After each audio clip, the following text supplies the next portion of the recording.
All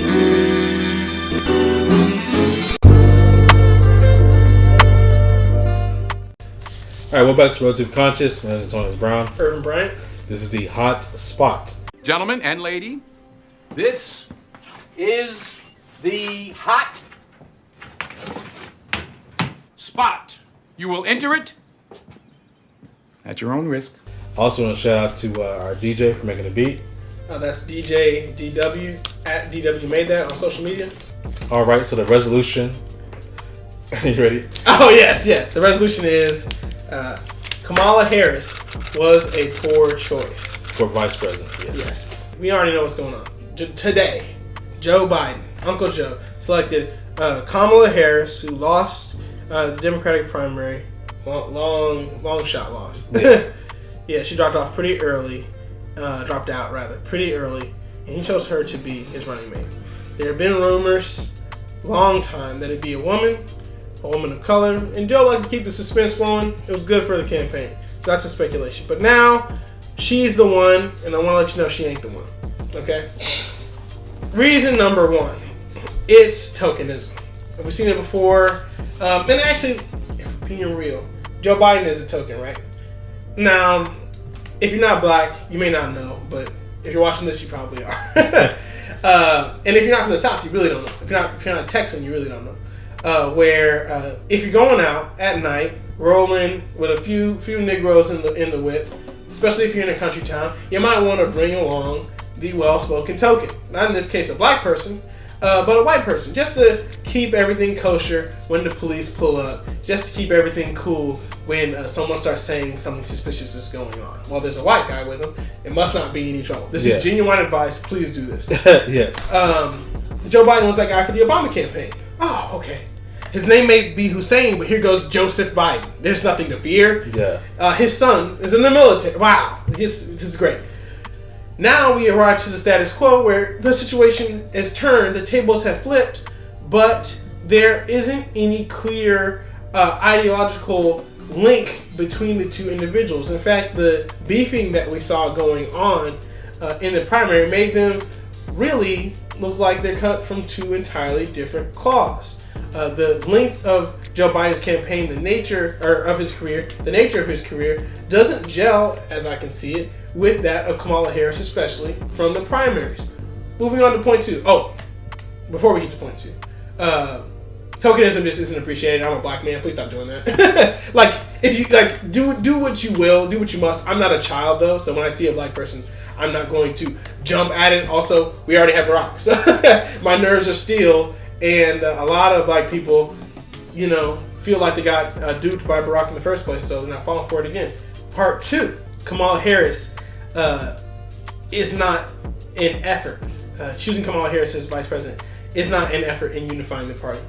Unfortunately, the Democratic Party, as opposed to the Republican Party, is stratified, right? And where the Republican Party does have Never Trumpers and the Lincoln Project and all this, the coalition is strong, right? If you watch any particular conservative media, you get a unified front by and large. Now, is support waning due to 2020 being 2020? Absolutely. But before 2020, there was a solid coalition. I had full faith that Donald Trump was going to be reelected.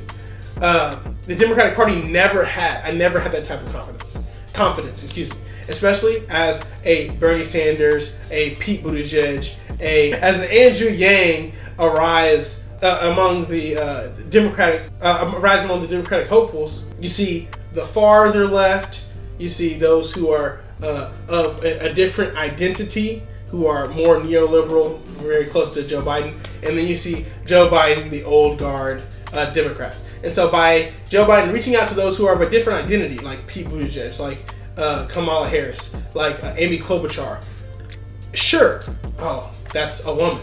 Oh, she's black. Oh, he's gay. Wow, that's different. But if you want to bring the party together, that's not the type of inclusion that we need. The type of inclusion that would change the way that the Democratic Party operates and that would give it a real shot for the 2020 election is an Andrew Yang, a Stacey Abrams, a Bernie Sanders, And though, some of those are long shots, right? I get, Bernie Sanders and Andrew Yang were not even in consideration. Those who are more liberal, who are more outspoken, who may disagree with Joe Biden, but will align under generally liberal policies, which he does have a generally liberal progressive platform, would be that would unite the party. So because we have blatant tokenism, which is disrespectful, stupid, and not worth what I'm sure Joe Biden thinks it's going to be, and because it doesn't unify the party and it misses an opportunity to galvanize what is a stratified and separated voter bloc, Kamala Harris was a poor choice. I mean, Black Lives Matter. Like, I get it. This was the episode. Like, we gotta get a black person. And sure, yeah, we did the pussy hat thing not too long ago. It's time for women. But maybe there was a different black woman. All right, so real quick. So you have two main arguments. Let me hit them real quick. Number one, the tokenism, right? So Joe Biden said he's going to pick a woman in his debate with Bernie Sanders, Yes. right? The one-on-one debate. He said he's going to pick a woman because the party had been asking for that, right? Yes. So the Democratic elites, mostly on the left, were asking for, we need to have somebody besides an old white man on his ticket. They did not want another old white man on the ticket with him. They didn't want a Tim Kaine, who was Hillary Clinton's vice president nominee. That was a whole issue, right? It's bad. Yeah, so they wanted Tim Kaine. They did not want another Al Gore, boring Al Gore, right? So they wanted somebody who's going to really speak to the other demographics, right? So the party asked him to do to get a woman to be in charge, right?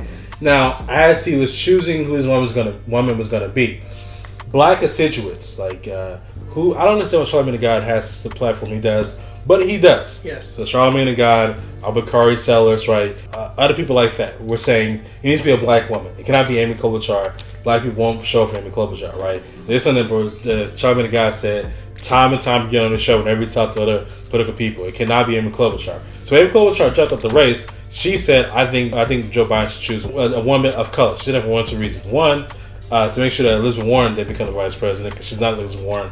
And second, because there's a belief that black people need to show up for Joe Biden to win. And that is true.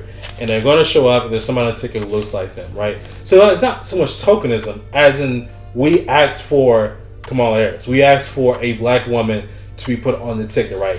We, as in the Democratic elites who are black, who have a voice. Stacey Abrams kept asking for herself to be the one on the ticket, right? So there are people asking for a black woman to be on the ticket. So I don't consider that tokenism. I don't consider that to be just choosing somebody to choose somebody to put in a position just to be a placeholder, right? We actively asked for a black person to be on the ticket, right? Secondly, when we say it's not bridging the party, right? So I think Joe Biden has already done the work to bridge the gap in the party. There is the Biden-Bernie coalition, the commissions, that have written tons of paper about housing programs, about climate change, about just foreign policy in general, right? There are people like Elizabeth Warren on this task force, AOC on this task force, right? I like Miss Presley, who's a congresswoman who's in charge of the progressive wing of the Democratic Party, right? There are black people and progressive people in these coalitions creating policy for Joe Biden, right? So he's already done the work to make sure that happens, right? And that is more important than a vice president, right? Because the vice president is just, because many people see the vice president as a useless position, right? But the people who write legislation, people who write laws, who write policy, that is extremely important, right? When Joe Biden gets into the White House, these are the papers he chooses from to collect his policy. These papers are written by Bernie and Biden people together, right? So he's already done that work. Kamala Harris is someone that he likes, he knows on a personal basis. This matters more when you have a ticket that has to work in tandem to get legislation done. She's also a senator, and she's really good at being a senator, right? So this is why he picked Kamala Harris. I think she was a good pick. I think she also, my final point is that for Joe Biden to win, he's got to get Republicans who are tired of Donald Trump to vote for him, right? Elizabeth Warren was not going to do that. Amy Klobuchar was not going to do that. Val Demings, Karen Bass, all those other people we think of, they were not going to do that. Kamala Harris is a black person who's also at one point was tough on crime, and she was in charge of California, right?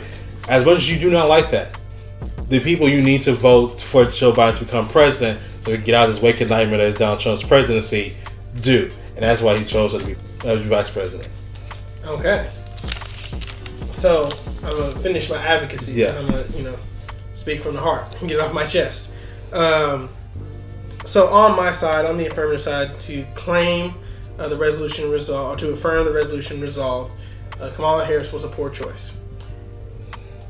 The tokenism argument, I believe, still stands for a couple reasons, and I'll use the information that you brought up. She was the Attorney General of California. She locked up many a black person as we were tough on crime. The country was doing what it was doing. The black community was doing what it was doing. But to be the woman at the head, to be the law, the representative of the law in the state of California that has locked up countless numbers of black people.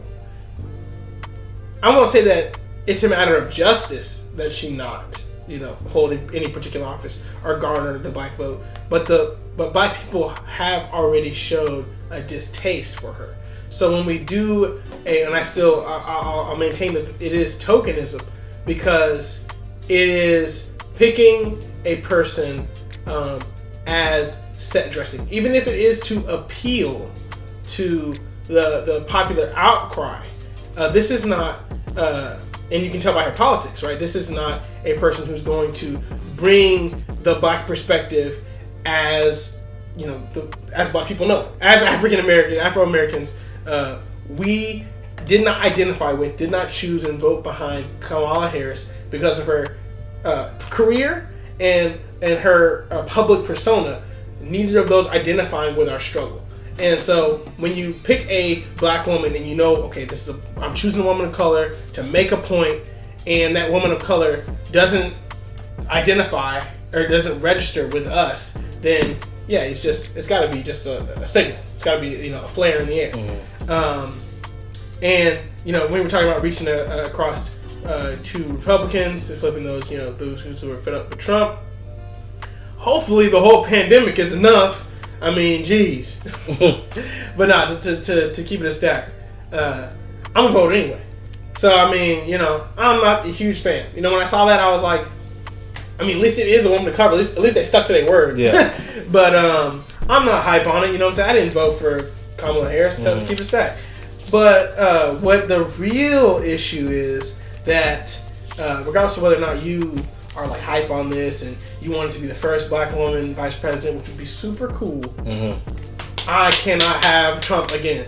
Irvin and Bryant can't do it. Yeah. So Biden, Harris, let's get it.